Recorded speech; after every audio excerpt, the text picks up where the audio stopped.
Hello, and thanks for watching the RPG channel.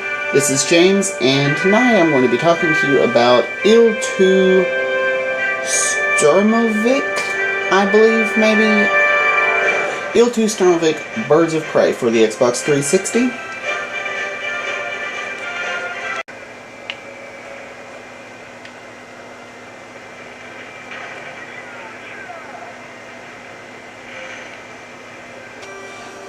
Sturmovik, as you might have guessed, is a historical flight game which takes place all over the European theater during World War II, in which you get to play as pretty much anyone who fought the Nazis. There's American missions, British missions, and Soviet missions.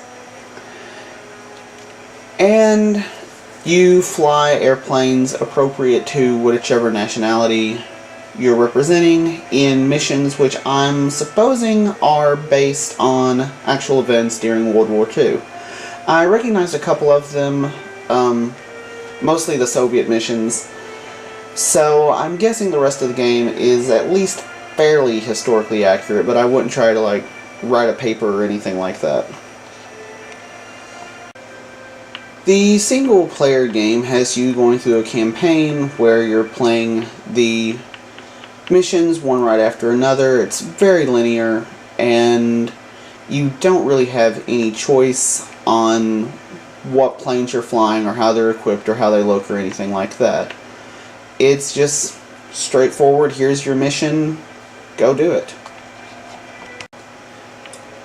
The graphics and controls for this game are really impressive, and you can loop and roll and steer your plane pretty much all over the sky. And I've not actually tried or anything like that, but I've never run into an invisible wall of any type, although once I was getting pretty far away from my actual target and I was reminded to turn around. So presumably if I'd kept going, something would have happened.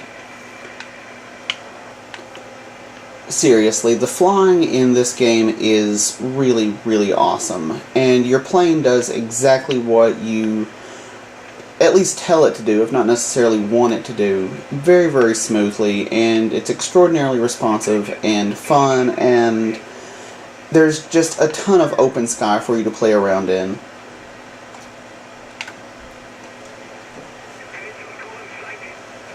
The biggest problem that I had with the game is, as much fun as the flying is, the missions themselves are rather repetitive and a little bit boring, which most of them just involve you taking out targets on the ground like tanks or anti-aircraft guns or something like that, with very few of them necessitating you take out other airplanes.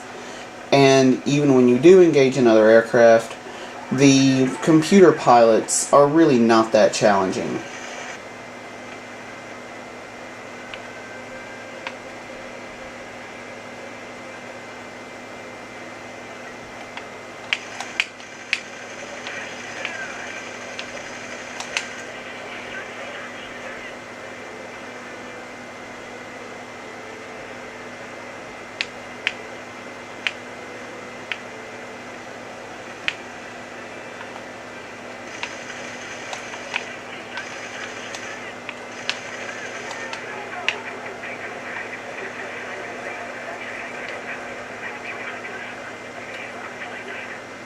Whatever problems this game might have, considering the ease at which the computer-controlled pilots can be shot down, would very easily and readily be solved with the online element of this game.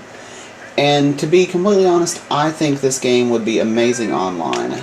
The various modes that you can, the controls of the plane are very fluid and awesome. And also, online, there are a very large number of different types of games you can play. So, in that sense, it kind of feels like the single-player game is just an advertisement to get you to play online. And planes that you unlock while doing the single-player missions can then be selected when you play online. All this is kind of unfortunate, however, considering that no one is ever online. It's really a ghost town. which is depressing, because I think this game would be awesome.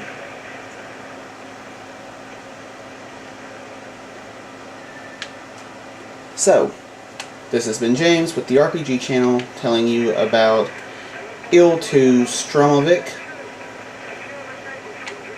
and I will talk to you next time.